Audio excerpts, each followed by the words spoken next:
नमस्कार दोस्तों, स्वागत है आपका अपने YouTube चैनल पे। आज हम सिविल सोसाइटी के बारे में चर्चा करेंगे, नागरिक समाज के बारे में चर्चा करेंगे। सिविल सोसाइटी यूजीसी नेट का फेवरेट टॉपिक है, काफ़ी क्वेश्चन इससे आते हैं। सिविल सोसाइटी पढ़ने से पहले मैं आपको इस पिक्चर के बारे में थोड़ा सा बता देता हूँ। ये हैं जेसी जोहरी सर। जेसी जोहरी सर डीयू यूनिवर्सिटी में रीडर के रूप में काम कर चुके थे और फिर रिटायरमेंट के बाद में जयपुर में आईएएस आरएएस इनकी कोचिंग देना इन्होंने शुरू किया था। राजस्थान यूनिवर्सिटी के एक सेंटर है एपीटीसी, इसमें इन्होंने अध्यापन का काम किया था। जेसी जोरी सर पॉलिटिकल साइंस के बहुत बड़े विद्वान थे। ये जब अपनी क्लास में बोलते थे तो ऐसे लगता था कि एक महान संत को आप सुन रहे हैं। आज इनकी प्रथम पुण्यतिथि है। इस पर मैं इनके नोट्सों से ही एक वीडियो बना के आपके सामने पेश कर रहा हूँ, ताकि इनको मैं एक सच्ची श्रद्धांजलि दे सकूँ और आप भी इनको श्रद्धांजलि स्वरूप लाइक शेयर सब्सक्राइब करें, ताकि हम इनकी विरासत को सजो के रख सकें। तो चलते हैं सिविल सोसाइटी की तरफ। आज मैं मेरे पुराने नोट्स देख रहा था तो कुछ नोट्स मुझे मिले। मैंने देखा जेसी जोरी सर के नोट्स हैं, तो मैंने सोचा आप सभी के साथ शेयर करना चाहिए। तो जेसी जोरी सर ने सिविल सोसाइटी के बारे में क्या पढ़ाया था, आज मैं उनके ही कुछ नोट्स को अपने आवाज़ में आपके सामने पेश कर रहा हूँ। सिविल सोसाइटी 18वीं शताब्दी के अंतिम चरण में नागरिक समाज का उदय हुआ। An essay on civil society Ferguson ने लिखी 1767 में 67 में ये लिखी गई। इंग्लैंड के रहने वाले थे। बहुत अच्छी, बहुत फेमस किताब है, बहुत बार इसके बारे में पूछा जाता है। इसके बाद महान अर्थशास्त्र के पिता एडम स्मिथ बहुत बड़ी, बहुत प्रसिद्ध किताब इन्होंने लिखी, जिसका नाम था वेल्थ ऑफ नेशंस। 1776 में ये किताब इन्होंने लिखी थी। इसमें उन्होंने सिविल सोसाइटी के बारे में बताते हुए इस शब्द का आशय एक ऐसे समाज से निकाला जिसमें खुला बाजार हो, खुली प्रतियोगिता हो, आयात निर्यात खुला हो। स्मिथ ने स्वतंत्र आर्थिक समाज को ही नागरिक समाज सिविल सोसाइटी कहा है। अतः इनके विचार में पूंजीवादी समाज को ही सिविल सोसाइटी कहते हैं। क्योंकि ये पूंजीवादी विचारक थे, इसलिए स्वतंत्र आर्थिक समाज को सिविल सोसाइटी कहते हैं। इनकी बुक का नाम वेल्थ ऑफ नेशन 1776 थी। इनसे पहले एक बुक लिखी an essay on civil society, Ferguson England के रहने वाले थे 1767 में। फ्रेंच इतिहासकार एडी टाकवेल ने एक बुक लिखी डेमोक्रेसी इन अमेरिका 1835 में लिखी, जिसमें उन्होंने अमेरिका की लोकतांत्रिक व्यवस्था का वर्णन किया। द्विदलीय व्यवस्था या द्विदलीय प्रणाली, असंख्य हित समूह, स्वतंत्र देश, स्वतंत्र न्यायपालिका, उत्तरदायी शासन, स्वतंत्र चुनाव आदि जिस देश में होते हैं उस देश के समाज को इन्होंने नागरिक समाज कहा और अमेरिका को सर्वश्रेष्ठ उदाहरण माना है। तो कई बार पूछा जाता है एडी टाकवेल की बुक का क्या नाम था। डेमोक्रेसी इन अमेरिका कब पब्लिश हुई थी? 1835 में हुई थी। और इन्होंने किस देश को आदर्श सर्वश्रेष्ठ उदाहरण माना है? तो उसका आंसर होगा अमेरिका। राजनीति शास्त्र के विद्यार्थियों के लिए एडी टाकवेल का वर्णन ही उपयुक्त है, ऐसा जेसी जोरी सर का मानना था। उनके अकॉर्डिंग समाज का क्रियाशील वर्ग जो अपने अधिकारों के लिए लड़े और जो सरकार से भी टक्कर लेता है, उसको सिविल सोसाइटी कहा जाता है। यानी ये एक कोटेशंस यहाँ बनती है कि कौन सिविल सोसाइटी में कौन आता है। तो एक तो क्रियाशील वर्ग होना चाहिए, अपने अधिकारों का जानकार होना चाहिए, अधिकारों से के लिए सरकार से भी टक्कर लेने वाला जो वर्ग है वो सिविल सोसाइटी कहलाता है। हीगल के विचार इसमें देखते हैं। हीगल जर्मन दार्शनिक था। उसने सिविल सोसाइटी को अमूर्त रूप में परिभाषित किया है, प्रदर्शित किया है और सिविल सोसाइटी को द्वंद्वात्मक प्रक्रिया में अंतिम समाज सिद्ध करता है। द्वंद्वात्मक डायलेक्टिक प्रक्रिया प्रोसेस, ये ईगल का बहुत बड़ा सिद्धांत है, जिसमें वो कहते हैं एक वाद होता है और एक प्रतिवाद होता है, और दोनों मिलकर जब इनमें द्वंद्व होता है तो संवाद निकल के सामने आ जाता है। तो इसी तरह इन्होंने कहा कि एक परिवार होता है, पहला चरण होता है, परिवार से बहुत सारे अनेकों परिवार निकलते हैं और उन परिवारों से नागरिक समाज का निर्माण होता है।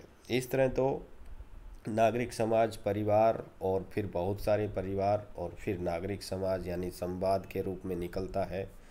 और दूसरी तरफ देखे जाएं तो नागरिक समाज की रक्षा के लिए राष्ट्र राज्य का निर्माण होता है।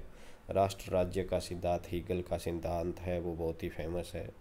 इन्होंने राष्ट्र राज्य को भी द्वंद्वात्मक सूत्र में सिद्ध किया है और कहा कि विकास के क्रम में परिवार पहला चरण होता है, नागरिक समाज दूसरा मध्य का होता है और राष्ट्र राज्य अंतिम चरण होता है। यानी अंतिम उद्देश्य राष्ट्र राज्य को प्राप्त करना है, जो जो नागरिक समाज की सुरक्षा के लिए राष्ट्र राज्य का निर्माण होता है। इनकी दो पुस्तकें थी, फिलोसॉफी ऑफ राइट्स और philosophy of history.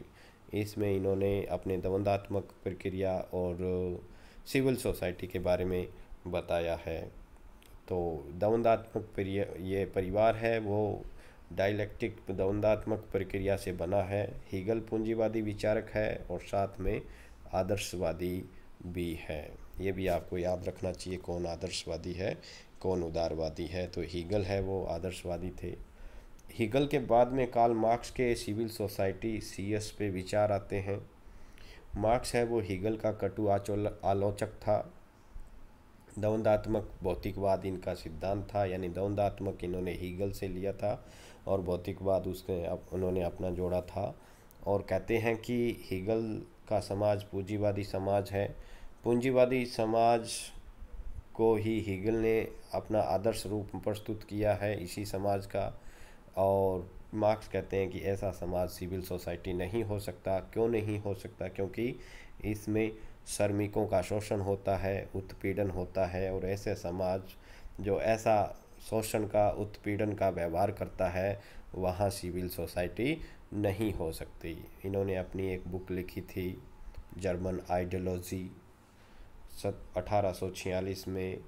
German ideology इनके एक फ्रेंड थे एंजल्स, इनके साथ मिलकर इन्होंने लिखी थी। इनको पब्लिशर नहीं मिला था तो कुछ समय बाद में ये पब्लिश हुई थी।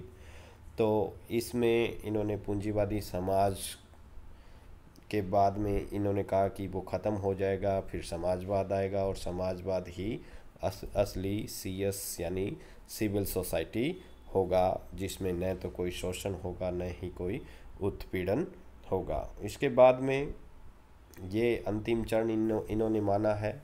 इसके बाद में ग्रामशी हेजेमनी की एक थियरी बताते हैं। तो इटली के महान मार्क्सवादी विचारक थे, इनका नाम ग्रामशी था और इन्होंने एक बुक लिखी थी 1935 में, प्रिजन नोटबुक, जेल डायरी। तो इस बहुत अच्छी बुक है, कई बार इसके बारे में पूछा जाता है कब हुई थी, 1935 में हुई थी। और उन्होंने कहा था कि अब मार्क्स की भविष्यवाणी सही हो ही नहीं सकती है। क्यों नहीं हो सकती है? क्योंकि पूंजीपति वर्ग ने सत्ता इतनी मजबूत कर ली है कि अब उसको हटाया नहीं जा सकता, क्योंकि उसने अपने जो आदर्श हैं, अपने जो सिद्धांत है वो अपने उनको बहुत मजबूत बना लिया है, अपने विरोधियों को खरीद लिया है। इनके विरोधी जैसे धर्मगुरु, शिक्षक, बुद्धिजीवी, मजदूर नेता जो इनके अगेंस्ट आवाज़ उठाते हैं, इनको इन्होंने खरीद लिया है। अब ये सारे पूंजीवादी जो सड़ी हुई व्यवस्था है उसी का गुणगान करते हैं, यानी इन्होंने एक हेजेमनी स्थापित कर ली है इसने।